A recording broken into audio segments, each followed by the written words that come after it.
Welcome, everyone.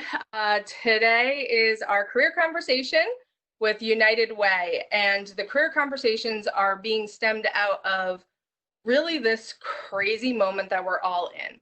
And we have a whole URI community of people who want to support our students and our alumni, and a whole group of URI students, alumni, who are going, I'm really not sure which way is up. You know, people want to connect. We are seeing a very interesting trend where group sessions are going up and people have more interest in them, but individual appointments are going down. And it just seems like we're not really sure where to start. So I think this is where these conversations come in. It is designed to be informal. It is you all asking questions and us pulling on our community. And we're really lucky today because United Way is an employer partner, but also Cortney and April. Cortney is the executive director of United Way of Rhode Island, and April is the human resources director of United Way of Rhode Island, and both are URI alumni.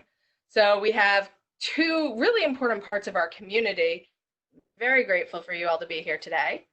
I'm going to ask two basic questions, but then really go back and forth, whoever else has questions. And Cortney and April were really generous with their time yesterday, getting on, having a preliminary chat with me. And one of the statistics that Cortney had mentioned is that across the US, nonprofits make up a third of the employers, and in Rhode Island, almost 20% of the employers. And I thought that was really interesting because I talk to people all the time about their job search, and sometimes I have people who are very, from the beginning, know they want to work in nonprofits. Other times, this isn't something that they've really recognized as an option. And United Way of Rhode Island has almost 80 employees there, consistently getting voted one of the best places to work. I was thinking about all these times in my life I've intersected with United Way, and I think it's probably the way a lot of people have, which is I had an employer, and one of the big things there would be is a United Way Gives campaign, and I could designate who I wanted to give to. And I think that's probably my first introduction. One of my other ones has been on what would be the more of the emergency services. So I used to work in emergency management.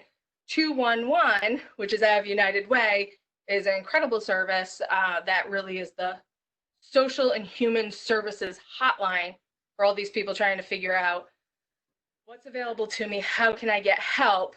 And I just saw, I was peeking and stalking the website a little bit, but over 200,000 people were served through it in Rhode Island last year. So very excited to have you guys. April and Cortney, is there anything that you really want to say? This is the heart and soul of United Way that people need to know about. Yeah, I think what's really important about United Way is, especially with our work with 211, is we have a routine pulse on what's going on in the community.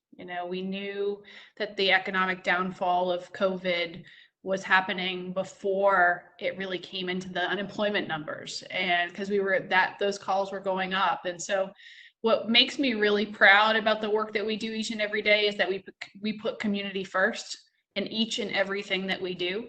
And so while we serve the entire state of Rhode Island, we raise $13 million a year. That goes out to thousands of nonprofit organizations throughout the state. We advocate for the critical issues that are facing Rhode Islanders, like economic mobility, education, housing, affordability. All of those are pillars to and kind of all set in a foundation of breaking the barriers of inequities that have plagued Rhode Islanders for so long. So, our job is to strengthen the state. Our job is to change the lives of Rhode Islanders and make Rhode Island a better place to live. And we're really fortunate to be able to do that every day. And I saw the 401 Gives campaign a couple weeks ago. It was on April 1st was the kickoff, 24 hours. And I personally was shocked because it was over $1 million. And my understanding is that was within 24 hours. But then after that, there was still even more donations that came in and supported hundreds of different nonprofits? Yeah, 375 nonprofits were supported that day. And, we started planning for that 18 months ago. Our intention was to help build a great culture of philanthropy in the state of Rhode Island to help get Rhode Islanders excited and really know the great work the nonprofit sector is doing. Many folks didn't realize that their favorite nonprofit organization needed their support, or maybe an organization that was taking care of an aging loved one, maybe they didn't realize it was a nonprofit organization. So we wanted to build that awareness. And then COVID happened. And so it ended up being just this beautiful moment in the middle of chaos and crisis to celebrate good in the community. And we had the ability to bring the community together in a way that we wouldn't have imagined when we started the planning of. But we raised $1.3 million at 401 gives for 375 organizations. So we're really grateful. April, other things you want to add about United Way? I'm just so grateful to be part of an organization that does put the community first. When I started at United Way of Rhode Island, it's going to be a year in May. And one of the reasons why I chose United Way of Rhode Island is because the mission, vision, and values of United Way of Rhode Island really fit with my personal mission, vision, and values. And I really think that is really important. And throughout my year there, it just shows that they're just the employees and the senior leadership team treat you like a family. And so it's just really important for me to be part of that environment and to be part of this work. And so I'm really grateful. So April just mentioned something that I'm definitely going to go back to, because in that prep conversation that April and Courtney and I had, the thing that kept striking me was this mission. So we're definitely going to get back to that. But before we do, the first question I have for both of you is, can you tell us, let's get kind of a pulse for the norm. What does normal hiring and job search process look like for you? Any other typical day, and what does it look like right now? I'm going to let April tackle that one.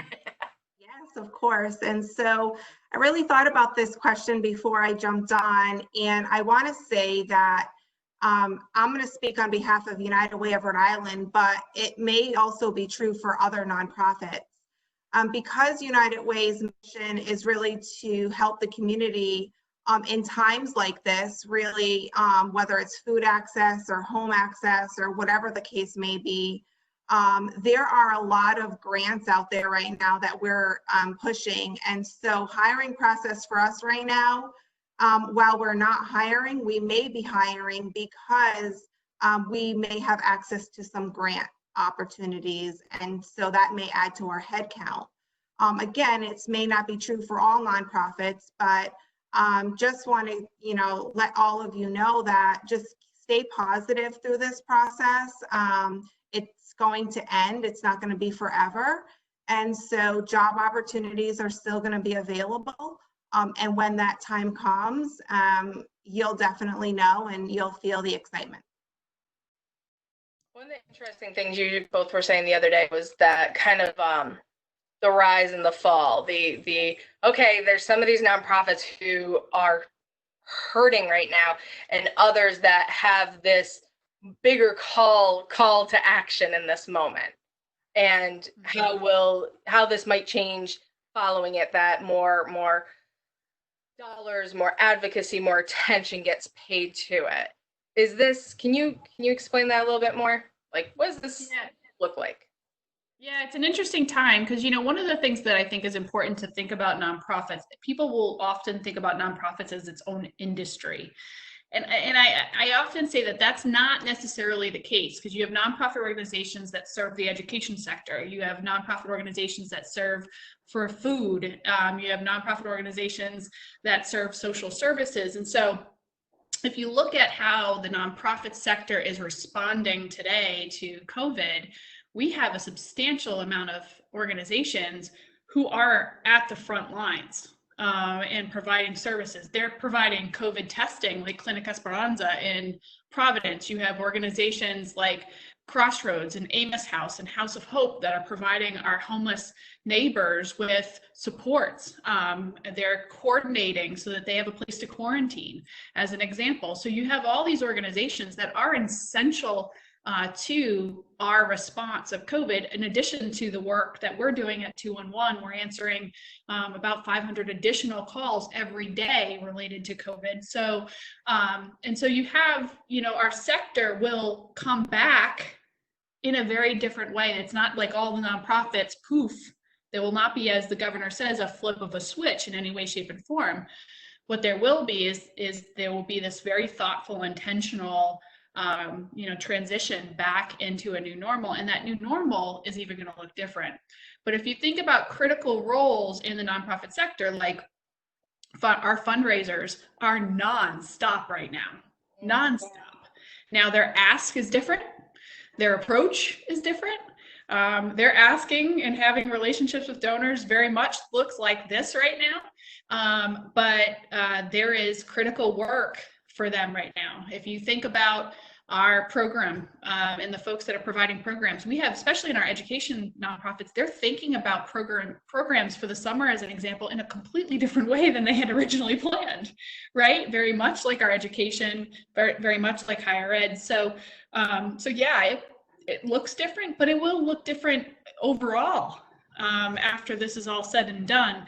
You know, we've had a lot of folks in the nonprofit sector, like every sector, that have lost jobs. Primarily, we've seen the biggest loss in the education-based nonprofits because of the fact that schools are closed. They're not unable to provide the same level of services.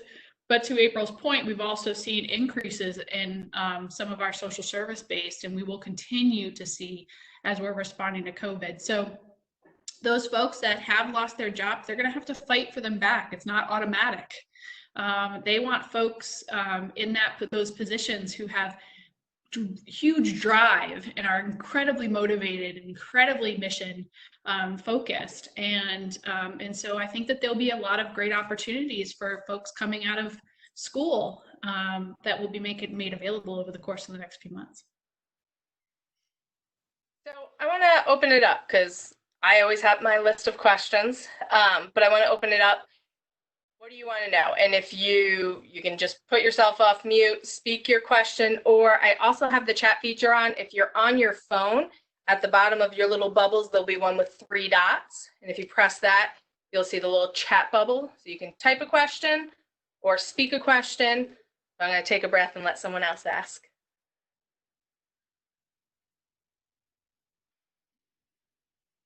So this is Karen, and I do have construction going on in the background, so I hope you can't hear it. There's probably many either 2019 or 2020 graduates that will be listening to this. If they are interested in joining United Way or other nonprofits, and we are in a moment that perhaps right now positions are not open, so to speak, but how can they get in touch with you, or how can they learn more about the different types of roles? You know, is there any way they can do a virtual shadowing with someone, you know, in the office just to learn what the different roles might be?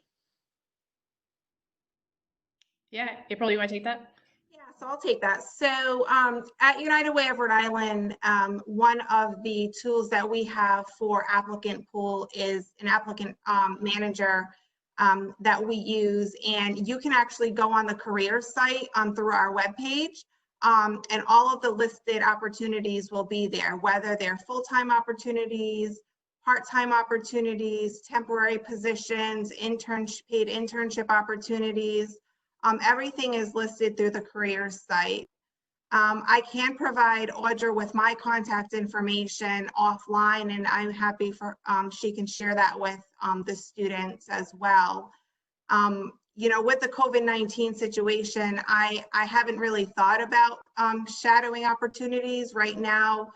We had to take a stance as an organization that interns and volunteers unfortunately cannot work at this time because we're all working from home.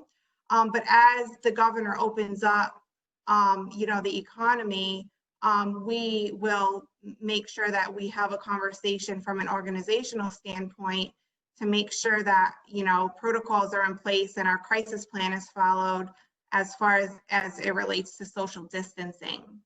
But I'm happy to have conversations with any student about anything that they want to talk about, from how to you know, start looking for a job, to what are some best tips and practices, interviewing or resume building. I'm happy to be available for that. Terrific. Yeah, and two things I'll just add to that. One is I'm a big fan of the informational interview. If you have an interest and you want to learn more, you reach out and say, can I buy you a cup of virtual coffee? Can I get your thoughts and feedback on something? You know, especially because April and I are both URI grads, I know I have a soft spot for Rhode Island. And so I'm more than happy to have, you know, 15, 20-minute conversation about the sector and what may be of interest. I think also what's really interesting is, because the nonprofit sector is so vast, there are 6,600 nonprofit organizations in the state of Rhode Island. It could take a while to figure out what brings me joy, right? What is the area within nonprofits that I feel will give me that sense of satisfaction in walking in the door each and every day. And sometimes just visiting with someone in the nonprofit sector to talk through that can give you ideas of what is or could be the organizations. And I know if I have a good conversation with someone and I know and I really like them and I really feel like there are opportunities, I'm more than happy to provide introductions. And so I think finding those folks in the nonprofit sector, if you are interested in the nonprofit sector, to find and grab that virtual cup of coffee and pick their brain and introduce yourself and really take that proactive role, because it can reap benefits, you know, in a myriad of different ways.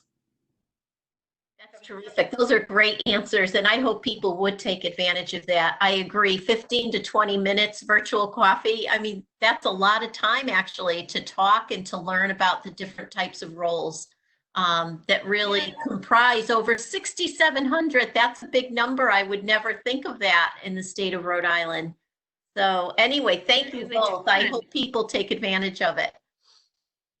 Thank you. And, you know, there's a ton of different groups, you know, and I am a firm believer, like practically every single role that I have taken on in the nonprofit sector is because I have proactively made a step.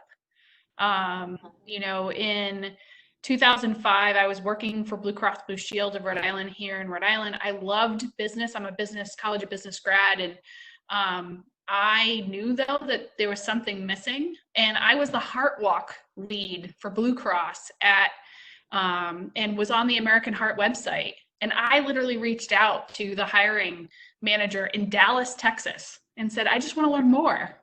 You know, I would love to talk to you. And so, but it takes that level of proactiveness to really truly and show that you're serious and interested.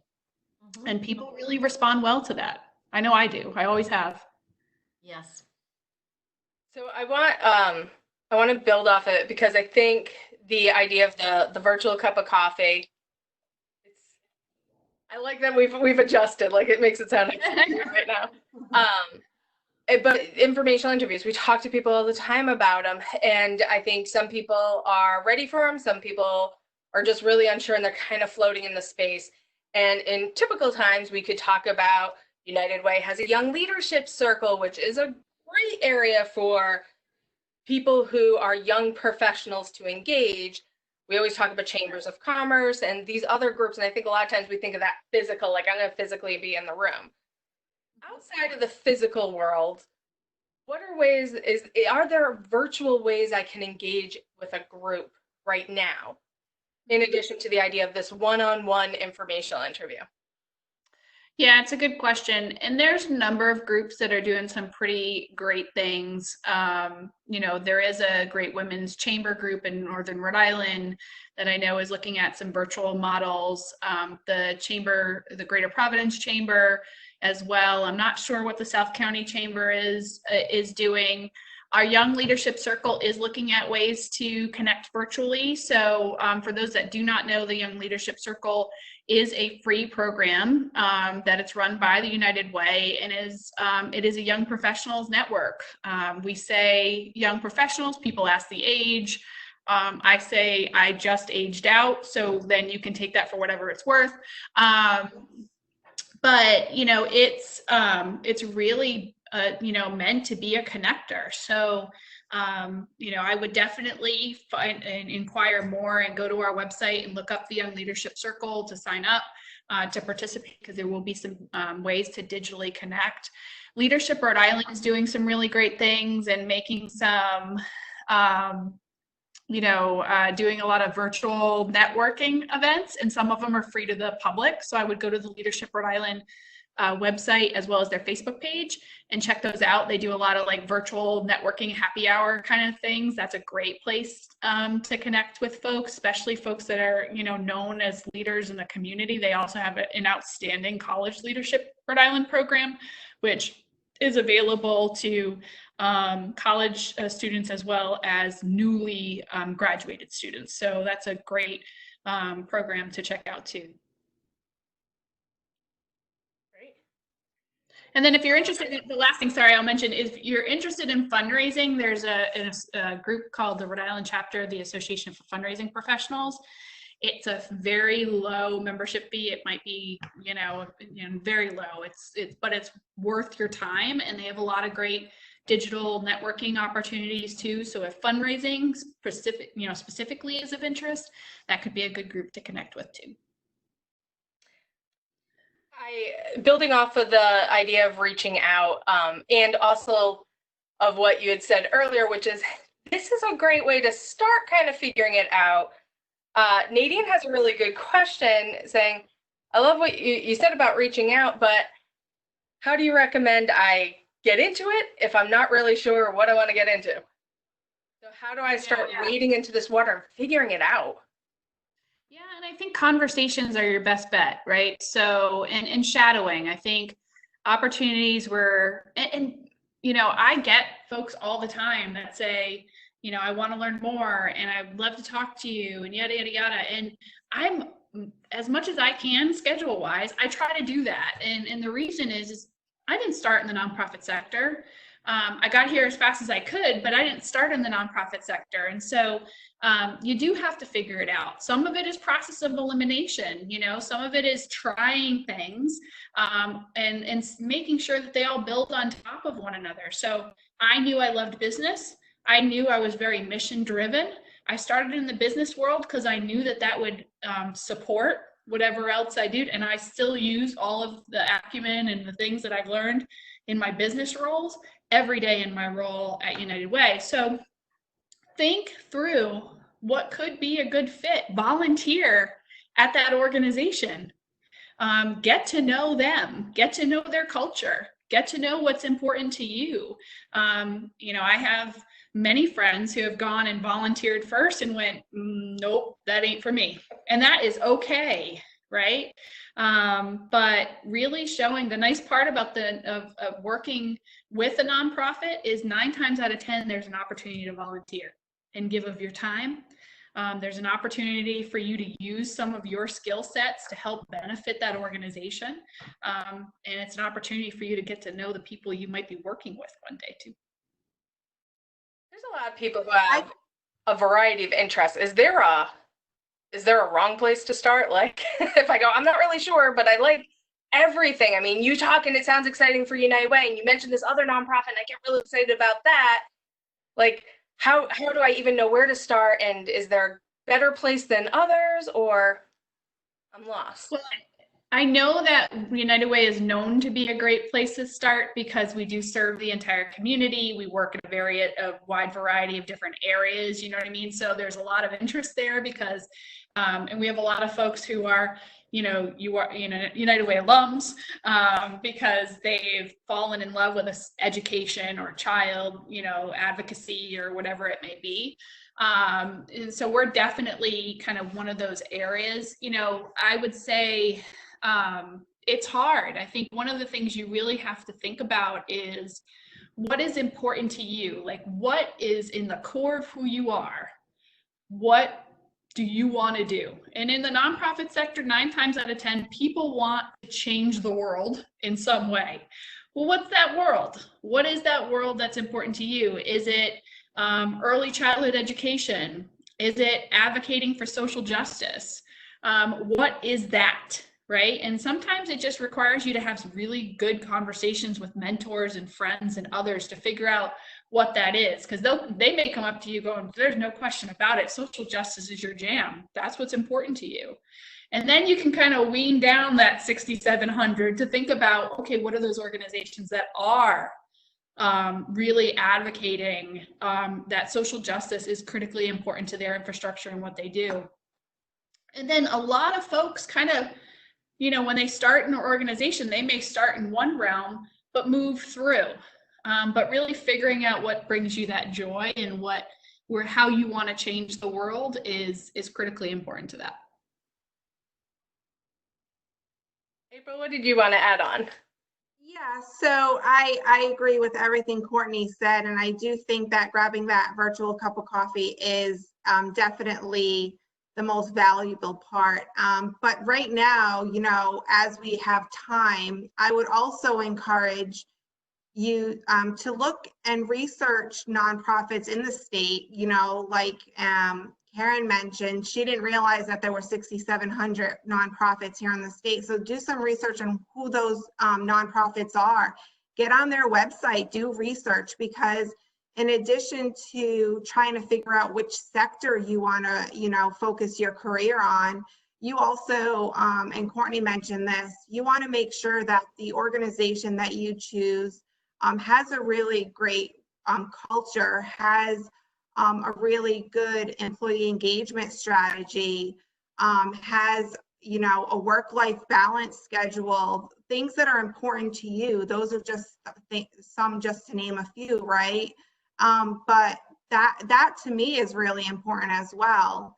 And you might be able to get that on their website, but also creating that LinkedIn profile and liking those nonprofits pages, you'll be able to see probably instantly what their culture is like and what others are saying about the organization, what type of activities they have going on, and how they are contributing to the COVID-19 crisis, right? And see, how they make an impact in the state of Rhode Island. April, I love that you mentioned LinkedIn. So one of the things that people have asked about is networking. You all have mentioned this is a great time to do research. This is a great time to have those one-on-one. This is a great time to look at some of these groups who are great at networking and have events and see what they're doing virtually. LinkedIn is another one that keeps coming up. So from an HR perspective, do I need to have a LinkedIn? Besides kind of following other groups, is there something that you look for if I'm a candidate? Do you look at my LinkedIn? Is this going to help me in any way? Tell me how you see it.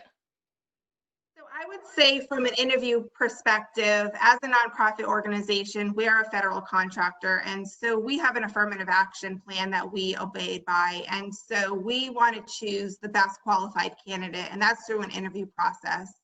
I wouldn't say that any HR professional or recruiter, really looks at the LinkedIn as far as choosing the best qualified candidate. However, it's a great way for you to network. And my rule of thumb for a LinkedIn page is it's a professional networking page for you to build relationships with other professionals that have the same interests in career and academic interests as you. And so just building that network is just another way to do it virtually. And so while it's not a tool to choose the best qualified candidate, it is a great tool to build your professional network. Okay. And from the United Way's perspective, you know, one of the other things that I know, I look at the LinkedIn profiles of the top candidates. I look at, you know, who's endorsed them, you know, what type of work they've put in there to really show their personal brand on that page, because I think that's incredibly important. I go in and I look up Twitter, Facebook, Instagram, all of it. And guess what? If you're not presenting yourself in a meaningful way, and because each and everything that you do will be a direct reflection on our organization, whether you're meaning for it to or not. I can't tell you how many people we have had to have conversations with along my years to say, well, I've put that on my personal Instagram page. It doesn't matter. It does not matter. And so it is important that your personal brand is reflected in every piece of social media that you put out there. And an employer should be able to look there and see it. Nadine is asking, you know, the About You section on LinkedIn is really important. It is your time to sell yourself. The endorsements are incredibly important. You should be reaching out and asking for recommendations and endorsements from folks that you've worked with. And that includes everything. Your volunteer opportunities, your student leadership, everything should be listed. Any type of certification programs you've taken, that should be noted on LinkedIn, because that is a place for you to be able to go and you see. And I actually I have a resume for all my speaking engagements and all of that, and all of it always has my LinkedIn profile on it, because my resume and my LinkedIn match each other. That same brand, that same look and feel. So I'm not sure what I want to do next. And you've mentioned personal brand. How does that affect, like, how can I show what is my personal brand? How can I show it if I'm not sure where it intersects with my career at this moment? Yeah, you know, your personal brand needs to always reflect what you want to reflect externally. You know, I mean, this might be, you know, TMI, but I'm going to give it to you. I was working from my pajamas pretty much all day today. I knew I was going to have this presentation. I got dressed, I put makeup on, because that is my personal brand. I am a professional, I am a CEO of an organization. I am going to always reflect that out publicly, right? So everything you do, how you present yourself, how you speak, what you're passionate about, where your beliefs lie, all of that falls under the purview of your personal brand. Now, I have yet to mention where you work. That should be complementary to your personal brand. And so as you're thinking about what's next for you, think about how you want to show yourself externally, right, to others. And those are attributes like confidence, trustworthy. What are your core values and how do you present those? That's your personal brand. In my perspective, that's how you display yourself, that's how you show yourself, and that's in turn how employers will expect to see you interact in their workforce. So I definitely want to get to I do have a question that someone had written to me previously, and I mentioned I wanted to share that. I have a person I'm working with who is here from another country on a visa, and is going through a program that would really align, and where they want to be is in the nonprofit sector as a whole. They're trying to figure it out because their visa is a student visa. It allows them to be here and to work in something directly related to their field. It allows them to have 1 year after graduation and work directly in their field, but they will require one of two things. Either they require sponsorship, or they could go through a different visa process where they kind of pay their own way, but they have to be going for a certain type of job, like it has to have a certain title. And so their question was, do nonprofits do this? Do nonprofits sponsor people in a visa process? And when I'm already aware of all the things that I'm competing with, because we're all competing in the process, Now I'm also asking for an additional ask before I even step in the door. How can I present myself as somebody? Do you do it? And if so, how do I present myself as somebody who is really worth that investment? April, you want to take it? You want me to take it? Yeah, so I will say I have worked in nonprofit for several years. I've had worked for organizations that have sponsored H-1B visas. I mean, to be transparent, at United Way of Rhode Island, and I can have Cortney speak more to this, we don't currently have any students that we're sponsoring. It would probably be something I would have to put in my budget, but I don't think we would be opposed to it if they're the best qualified candidate. No, and there's a lot of great organizations as well that I think would consider it. I don't know for sure whether they do or whether they don't, but there is lots of organizations in our community that serve our refugees as an example. There's just so many great organizations that if he or she's passion is social justice or whatever it may be, that they may be really open to that. I don't think we're against it in any way, shape, and form, as April mentioned, that there's additional costs and things like that. But quite honestly, I'm a firm believer that that person has so many great perspectives and views and contributions that it's worth the investment. And I don't think we are, as the United Way, are alone in that thinking. I want to make sure I finish up Ashley's question. I think April, you had gotten to it, because her question had been about internship opportunities, and you had said, hey, right now everything's on pause, but in normal time, where are the places that people typically intern within the United Way? Absolutely. So interns are really dear to my heart, and Cortney knows this. My career has really been built on successful internship programs. And so I'm really trying to build that out at United Way of Rhode Island. This past year, we've had about 10 interns, and I'm working with our managers to, and some internships are paid, some internships are for credit. I have posted many opportunities on Handshake, which is the universal platform that all of the colleges and universities here in the state use for internship opportunities. And so we definitely have internship opportunities when the time is right. Most recently, interns have worked in our major gifts department, really trying to help with the efforts of donations and working with our event planner on different events. Also, we have a communications internship opportunity that was available. Our community investments team has had internship opportunities. So it's across the entire organization. It's just not in one department. I have been looking for an HR intern to work on my recruiting strategy, handbook review, and things like that. And so when the time is right, we'll definitely be posting more internship opportunities. I actually, when I first got there, created an intern corner so that interns have a space that they feel like they're part of the team.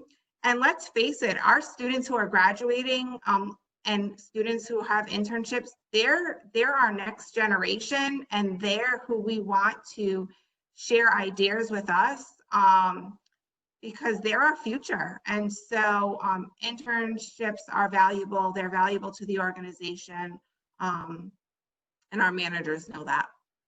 And I know a lot of interns, both at United Way and other organizations that I've worked with, often get hired. Those really good interns that are just doing amazing things, that are showing strong work ethic, are showing passion for the mission. Those are folks that we love to keep on. And so, yeah, to April's point, we are very proud of of our intern program at the United Way. I want to give space for 2 more questions, and then we'll close it out. I'm definitely going to ask April about that overall HR perspective of what are my red flags and what are kind of the red flags, green lights? What are the things that really make someone stand out and what are the big no-nos? But before I ask her that, would anyone like to either type in a question or speak a question?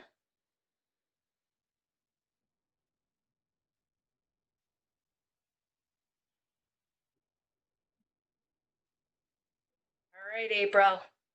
April sent me a really nice PDF that she pulled together just in preparation and talking about the different phases. I'm going to share that out with everybody afterwards, but it is always much better from your mouth. So tell me first, what are my no-nos? What are the things that when you see, you guys had talked about, if I see this social media presence in anywhere, this is a red flag for me. What are the other things that you really want to caution people on? Sure. So I'm going to start with the day of the interview because this has happened so many times. And number one is make sure you do not bring your cell phone the day of the interview, in the interview. If you do, turn it off. That is really key and critical. I know that many people use their cell phone as a place to take notes. But I always say, let's bring back the old-fashioned way, bring a notepad and a pen. In addition to that, I would say, make sure you ask questions. Make sure you prepare questions, because if you have no questions to ask when the time is asked, do you have any questions for me? That really shows that you're not prepared. Listen, you're interviewing us just as much as we're interviewing you. And so those questions are critical and shows us that you've really prepared for the interview. Shows us that you've done your homework and checked out our website and did some research on who we are as an organization. And so definitely make sure you have questions. The next thing is, and I've asked so many times, I ask our managers why this is happening to see what their perspective is, but I don't see thank you letters anymore, and so honestly, thank you letters go a long way. And so making sure before you leave that interview, you get the names of those individuals that you spoke to, you ask them for their business cards if they haven't presented one to you already. And send a thank you email, a thank you letter, a thank you something to show that you are really interested in the work and the mission of the organization. Those are things that, let's bring everything back to basics. When we look at our grandparents and our parents, really the reason why, the baby boomers have been in jobs for a long time is because the loyalty. And we see that the loyalty isn't there anymore, but it's really time to bring those back, those old school thoughts back, because the loyalty is really important, and your thoughts about the organization, how it aligns with your personal mission is really what we're looking for.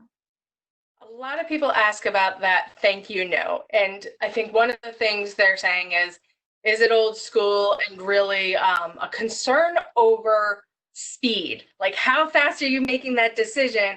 Is my thank you note going to have an impact? How quickly do I need to get it to you? Like, should I email over snail mail? What's your advice? I would say, we're in the technology world. Email is always the best way, but if you wanted to send something snail mail, that's fine. Every organization has their own interview process, but it's a process. And so I would say that a decision is not going to be made immediately. And if it is, it's between 2 finalists, and you'll know when you're in the final interview stage. I'm hoping, for me, I know that I make employees or candidates aware that, you know, you're moving on to the final interview stage and this is the process. And at the end of the interviews, ask, what is the next step in the interview process? That'll give you the idea of what's next and what's to come, so that that'll help you prepare for what the time frame is. And so, you know, if you don't hear back from someone within the organization in 2 weeks, I would say then reach out. You know, it'll take about 2 weeks to go to the next level of the interview process. And as it gets closer to identifying the best qualified candidate, that's when it moves fast. Mm-hmm. And the only thing that I wanted to add, because I loved April's points, is, you know, go into that interview with confidence, but be authentic. So, you know, I would, you know, you go in looking overconfident, it's not a good look. But I also think if you go in with, you know, not showing your nerves, or if you are nervous, you know, be honest about it, be vulnerable about it. You know, we want to see how not only you're going to be equipped to do this job, but we also want to see how you're going to fit in our culture. If you are trying to pretend to be someone that you're not, it doesn't allow us to really understand who you are genuinely. And so, you know, I would really encourage you to be you, and to let that show. I'm also a big fan of you coming prepared, whether that is like having copies of your resume. I know that that's old school, but I'm a big fan of it. Showing that you've been thoughtful, maybe you've created your own business cards or something, but having that like level of preparation is really good. I am a huge fan of the old school note. I think it is a lost art that is not done enough. I love mostly when I see folks who write it out that night and put it in the mail right away, and I get it a day or two later, because that person is still on my heart and still on my thought process at that point. And really being proactive, you know, not to a point that you're annoying, but being proactive, to show that you are excited and motivated by it. And then the last thing I would do is do your homework. Ask around, talk to people who have worked at United Way or whatever organization you're interviewing for. Look up our social media, see what is of interest to us. Don't let us have to continue to reach out to see what you know. Be fruitful and forward about what you know about the organization. Prove you've done your homework. I have one final question, but I'm going to give space in case somebody else would like to ask, and once again, type it or speak it, because I have one final one that's on my mind.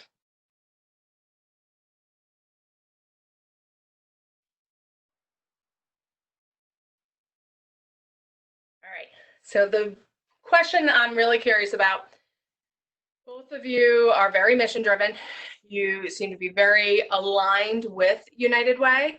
It's something that's come up as far as part of the brand. How, in an interview, how do I show that I am aligned with your mission? You want to start, April? You want me to start? Sure, I'll start. So, you know, Cortney and I both mentioned it. It's really about doing your homework. You need to first identify the organization's mission, vision, and value. And that homework starts before you even apply for the job, because you can't apply for a job that has a mission, vision, and value that doesn't align with your personal mission, vision, and value and what you stand for. And so I would say, number one, it was identified, you applied for the job, so you know that it aligns. And then now take the interview opportunity. Well, first you can then share that in a cover letter. Cover letters are huge, and that's your opportunity to share how you align with the mission, vision, and values. And then you take the final opportunity to share that during the interview process. But how can you identify that? Is really looking through your career so far and seeing, you know, what you believe in. If there's something that you've read about an organization that you don't believe or trust or really agree with, then it may not be the right organization for you. Yeah, and I think when you're thinking about, you know, the mission of the organization, if it aligned with you, you know, my own story, I continue to go back to, you know, my parents used to always say that it's up to us, you know, to leave the place better than we got it, right? So, and leave the world better than we got it. And my parents did this every day. They were the ones that coached the basketball teams, and if the neighbor down the street was having surgery, we brought them food. And I mean, you name it, everything that my community needed, my parents were at the center of that to make sure that those problems were being solved. And so they taught me to be a mission-driven individual. They taught me that it was my moral duty and imperative to change the world.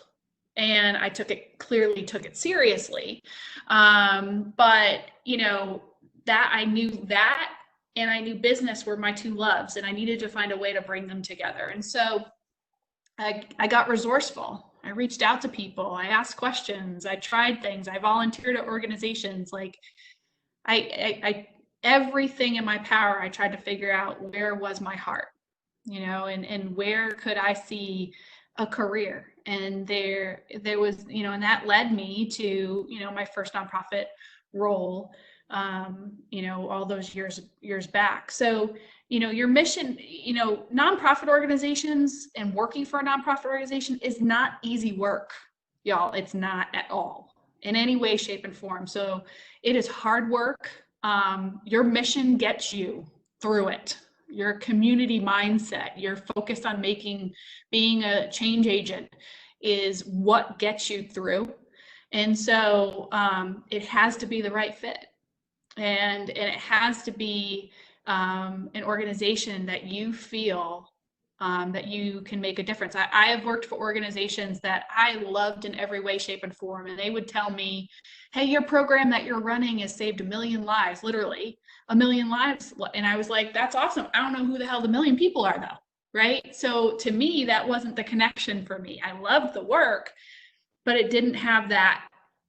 And then I ran an organization in Texas where we were serving senior citizens. And if I was running through spreadsheets and, you know, dealing with all of that, I could go and open my door and go sit with a senior and talk to them and see what their needs are. And I felt that deep sense of mission. And then I can go back to doing my spreadsheets and dealing with stuff, but I've had to have that connection. So that's a trial and error kind of thing, which is not a bad thing because you'll grow and mature, but know that you are in for hard work. You know, all my team is so community focused and so community minded. I'm consistently having to tell them, make sure that they're taking care of themselves. That is a very, very natural thing that happens in the nonprofit sector. So I really appreciate the theme of everything being, you know, knowing yourself, essentially, being patient because this is trial and error. This is those faulty starts. It is exploration. And I think we're always in such a race to get to that finish line and to be there and to be in that area of comfort. But from what both of you have said is, you know, there's some discomfort along the way.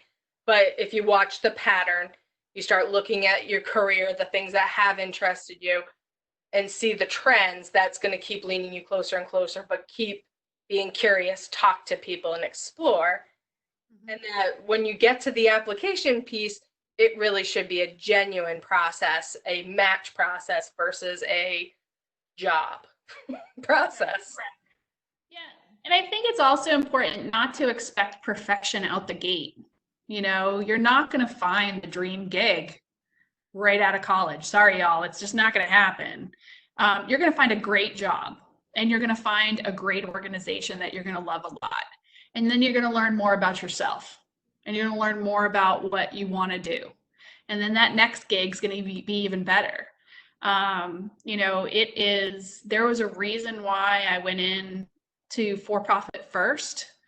I went in one because I was a broke college student, but also because I wanted to kind of figure out if for-profit was really for me and realized quite quickly it wasn't. And that was okay because I still learned a lot. I learned a lot of great business principles and acumen that I continue to use. I work with for-profit companies every day, so that experience helped me a bunch. So, but don't expect perfection out the gate, but have a high expectation of what you're capable of and what you want to do. Courtney and April, we started and my room was bright. The sun has set. It's 7 o'clock on a Wednesday. Both of you have families. Both of you have already worked full days, as have many of the people on the line. They already had either work or searching for work or school or a whole bunch of other stuff. So thank you to everyone who called in. Thank you to everyone who asked questions. Thank you very much, Courtney and April. It was very generous to give your time with us and greatly appreciated. You got it. Happy to do it. Thank All you. right. Enjoy your evening, get some rest, and take care, everyone. Thank you.